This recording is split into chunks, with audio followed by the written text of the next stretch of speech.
14 अगस्त 1947 आजादी का नहीं, आकाओं की तब्दीली का दिन था। अगर भूख ही बराबर बांट दी जाए तो कोई भूखा ना रहे। हम मुद्दतों से मुसलसल हर साल यौम आजादी मना रहे हैं, हालांकि हमें हर साल की बरसी मनानी चाहिए। गैर मुनसिफाना माशरे में हर कोडू आलम चन्ना बना फिरता है।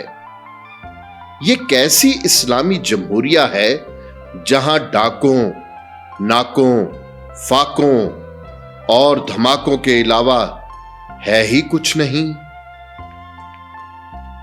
सियासत बजरिया दौलत, दौलत बजरिया सियासत, बाकी सब बकवास। पाकिस्तान की तारीख सिर्फ ब्लंडर्स, प्लंडर्स और सरेंडर्स की तारीख है, यानी भयानक गलतियां, लूट मार और पै दर पै शिकस्तें। हम 2 नंबर कामों में 1 नंबर कौम हैं। हमारी कौमी जबान उर्दू, कौमी तराना फारसी, दफ्तरी जबान अंग्रेजी, मजहबी जबान अरबी और मादरी जबान नामालूम। बानिए पाकिस्तान मुहाजिर थे न सिंधी, न सरायकी, न पंजाबी, न पठान, न बलोच, न अराई, न जाट, न कश्मीरी, न गुज्जर, न राजा, न राणा, न खोखर, न डोगर। तो वो कौन थे? सिर्फ कायदे आजम। हम जैसे तो अपने मुआशरों का चलता फिरता सदका होते हैं। हज उनके, खर्चे सरकारी। है कैसी खरकारी? इंसानी गोश्त हराम है या हलाल मैं नहीं जानता, लेकिन इतना जरूर जानता हूं कि अवाम का गोश्त हुक्मरान तबकों की मरगूब तरीन ग़िज़ा है। आटा ना रहे तो शर्म, हया, रवादारी, मुरव्वत, मोहब्बत, अदल, एहसान और सिला रहमी वगैरह का शदीद घाटा शुरू हो जाता है। जब कुछ लोगों को जरूरत से ज्यादा तहफ्फुज हासिल हो जाए तो पूरी कौम अदम तहफ्फुज का शिकार हो जाती है। कभी सिर्फ अंगूर खट्टे होते थे, लेकिन अब तो अवाम के लिए खजूरें भी जहरीली हो चुकी हैं। जो बेगैरत अपनी साख ना संभाल सके, मुल्क कैसे संभाल सकता है? इशरत कदों को इबरत कदों में बदलते देर नहीं लगती। हम में से हर एक का हाथ किसी दूसरे की जेब में है। ड्रैकुला खून ना पिएगा तो उसका अपना खून हो जाएगा। वो दिन कब आएगा जब 5-5 मरलों पर मुश्तमिल जीपें जलते हुए तंदूरों में तब्दील हो जाएंगी। जिसके पांव तले जमीन और सर पर छत अपनी नहीं, उसका वोट अपना कैसे हो सकता है? जागीरदार की मौजूदगी में जमहूरियत ऐसे ही है जैसे कोई इमाम हुसैन के साथ नाश्ता करने के बाद यजीद के पास लंच के लिए चला जाए और डिनर शिमर के साथ प्लान करे। वो बेवकूफ हैं जिनका ख्याल है کہ بر صغیر پر مسلمانوں کی حکومت رہی۔ یہ چند مسلمان خاندانوں کی حکومت تھی جسے مسلمانوں کی حکومت بتایا جاتا ہے۔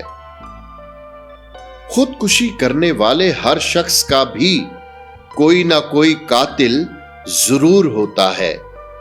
ہمارے ملک میں ریاست ہی ایسے لوگوں کا قاتل ہے۔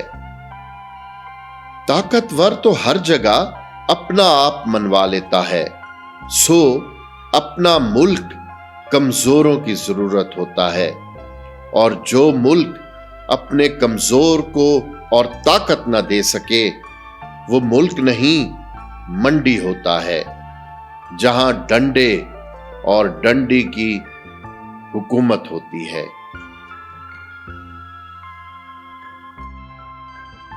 جن ملکوں کے حکمران اپنے عوام کے سامنے کمزور اور جواب دہ ہوں، ان کے سامنے پوری دنیا کمزور اور جواب دہ ہوتی ہے، اور جن ملکوں کے حکمران اپنے عوام کے لیے شیر ہوں، وہ باقی دنیا کے سامنے چوہوں سے بھی بدتر ہوتے ہیں۔ لغاری، زرداری، مزاری، بیوپاری، درباری ایک طرف، قوم بیچاری دوسری طرف۔ مسلمانوں کا ماضی ان کا مستقبل کھا گیا۔ کبھی کبھی عروج کے اسباب ہی زوال کا باعث ثابت ہوتے ہیں۔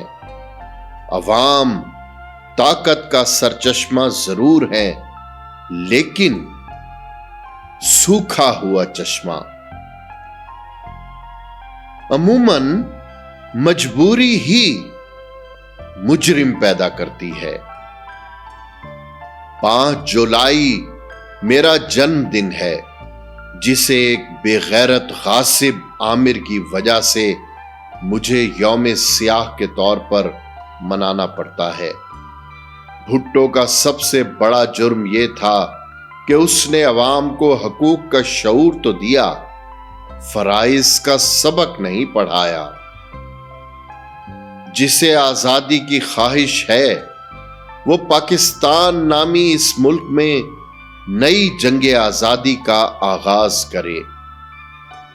شرافت اور صداقت نام کے دونوں بھائی عرصہ دراز سے لاپتہ ہیں۔ کاش کوئی تاوان دے کر انہیں رہائی دلا سکے۔ انسانی تاریخ اس بات کی گواہ ہے کہ طاقت طوائف سے زیادہ ناقابل اعتبار ہے۔ لعنت ایسے آسیب زدہ گھر پر جسے گھر والے چھوڑ جانے کی شدید خواہش میں مبتلا ہو۔ کوئی سروے تو کرے کہ اس ملک کے کتنے فیصد یہاں سے ہجرت کرنا چاہتے ہیں۔ آج ویسٹ ویزا عام کر دے تو پورا ملک خالی ہو جائے۔ پوری امت اپنی اشرافیہ کے پاس یرغمال ہے۔ دلدلی معاشروں میں دلال پیدا ہوتے ہیں، دانشور نہیں۔ اسلام کی آمد سے پہلے کعبہ میں اتنے بت نہیں تھے جتنے آج ہر مسلمان ملک میں موجود ہیں۔ محمد صلی اللہ علیہ وسلم کے علاوہ نہ میرا کوئی قائد ہے، نہ قائد اعظم، نہ قائد ملت، اور نہ ہی قائد عوام۔